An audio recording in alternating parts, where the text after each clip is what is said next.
होली की आत्मा। बचपन से शहर में रहने वाला मनोज इस साल होली की छुट्टियों में अपने गांव दुर्गापुर वापस आता है, जहां उसे देख पूरा गांव खुशी से झूम उठता है।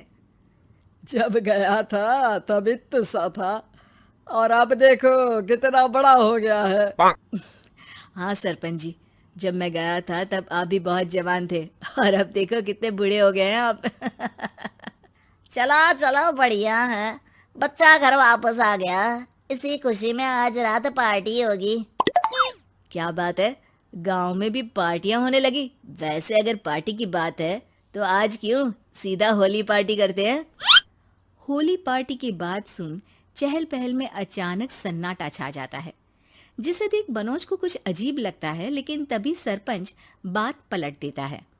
अब बहुत देर हो गई, चलो सब अपने घर चलो, पार्टी के बारे में कल सोचेंगे। मनोज भी मम्मी पापा के साथ घर आ जाता है, पर होली पार्टी और उस पर पूरे गांव की खामोशी वाली बात अभी तक उसके जहन से निकलती नहीं। पापा, होली पार्टी की बात पर सब चुप क्यों हो गए थे। अरे होगी उनकी कोई अपनी बात। मुझे गांव की पंचायत ही थोड़ी पता है। थक गया हूँ, चलो सो जाते हैं, कल बात करते हैं। पापा की बात मानते हुए मनोज भी सोने चला जाता है। आज तो छुपा लिया, लेकिन हफ्ते बाद जब होली का दिन आएगा तब इसे कैसे रोकोगे। अगली सुबह सूरज के साथ ही मनोज भी गांव घूमने निकल जाता है, जिस पर रास्ते में उसे अपनी ही उम्र के कुछ लड़के भी मिलते हैं, जिनसे दोस्ती कर अब वो उनके साथ घूमने लगता है। इसी तरह कुछ दिन बीत जाते हैं और होली नजदीक आने लगती है। दोस्तों, होली में 4 दिन ही बचे हैं, पर गांव में उसकी कोई तैयारियां क्यों नहीं दिख रही। क्योंकि यहाँ होली नहीं मनाई जाती। अरे पर ऐसा क्यों। वो राजा भूषण। अरे तुम 4 दिन के लिए आए हो, क्या इतना सोच रहे हो। चलो कुछ खाने चलते हैं। इसी के साथ एक बार फिर होली की बात को टलते हुए देख मनोज को शक होने लगता है। वो घर पहुंचते ही इंटरनेट पर अपने गांव और राजा भूषण के बारे में जानकारी निकालने लगता है। क्या? मुझे आज तक ये नहीं पता था। ऐसा कैसे? किसी ने मुझे कुछ बताया क्यों नहीं? सारी जानकारी लेने के बाद मनोज गांव वालों या अपने मम्मी पापा से कुछ पूछे बिना खुद ही उसकी सच्चाई के बारे में छानबीन करने लगता है, जिसके चलते वो राजा भूषण की हवेली में पहुंचता है। वाह, क्या हवेली है यार।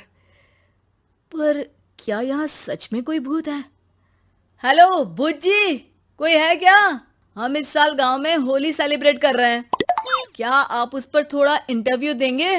मनोज के ऐसा बोलते ही गांव में तूफान उठ जाता है और हवेली में रखी सारी चीजें हिलने लगती है। एक अदृश्य शक्ति मनोज को धक्का देकर हवेली से बाहर निकाल दरवाजा बंद कर लेती है। ये सब देख मनोज हैरान रह जाता है।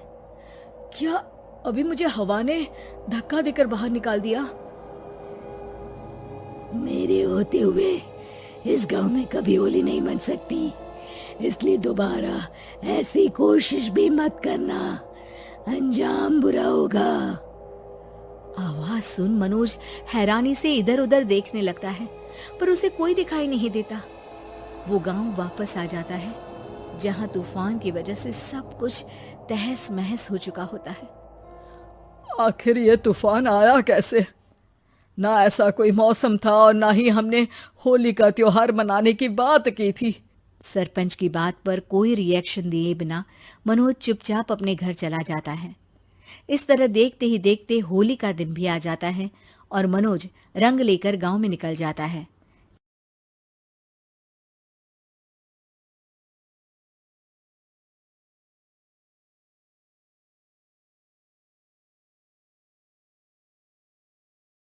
लेकिन गांव पूरी तरह खाली होता है।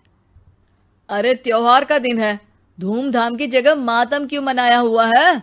मनोज की आवाज सुन सब अपने घर की खिड़कियां खोल के घर के अंदर से ही उसे वापस जाने के लिए कहने लगते हैं, पर वो किसी की नहीं सुनता।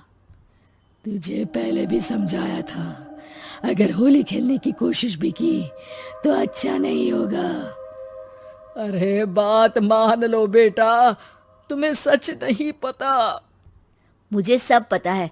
सालों पहले इस राजा ने एक अंधविश्वास फैलाया और आप लोग आज तक उसे मानते आ रहे हो। अरे बेटा, जब तुम पैदा भी नहीं हुए थे उससे भी बहुत पहले से इस गांव पर होली का श्राप है। अगर गांव में होली का त्योहार मनाया जाता है तो प्रलय आना पक्की बात होती है। राजा भूषण इस सब में नहीं मानते थे और त्योहार मनाने लगे, जिसके चलते होली वाले ही दिन पहले उनके बेटे की और फिर उनकी मृत्यु हो गई।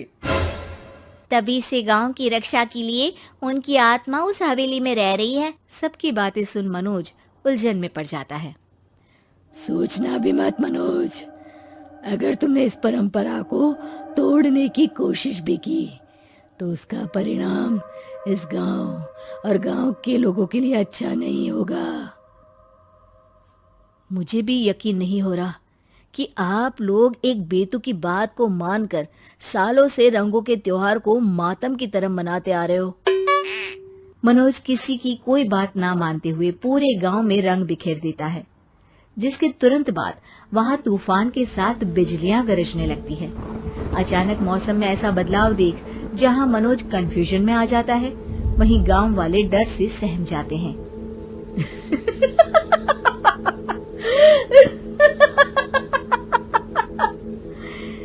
इस लड़के ने हमारे जैसे सिर्फ अपने स्वार्थ के लिए नहीं बल्कि पूरे गांव की खुशियों के लिए यहाँ होली मनाई है, जिस वजह से अब इस गांव पर होली का श्राप टूटता है। ऐसा बोलकर राजा का भूत वहां से गायब हो जाता है, जिसके बाद गांव के लोग धूमधाम से होली मनाते हैं। खुशियों के रंग गांव में बिखरे ही होते हैं कि अगली सुबह अचानक मनोज कहीं गायब हो जाता है और एक बार फिर गांव में होली का नया राज शुरू हो जाता है।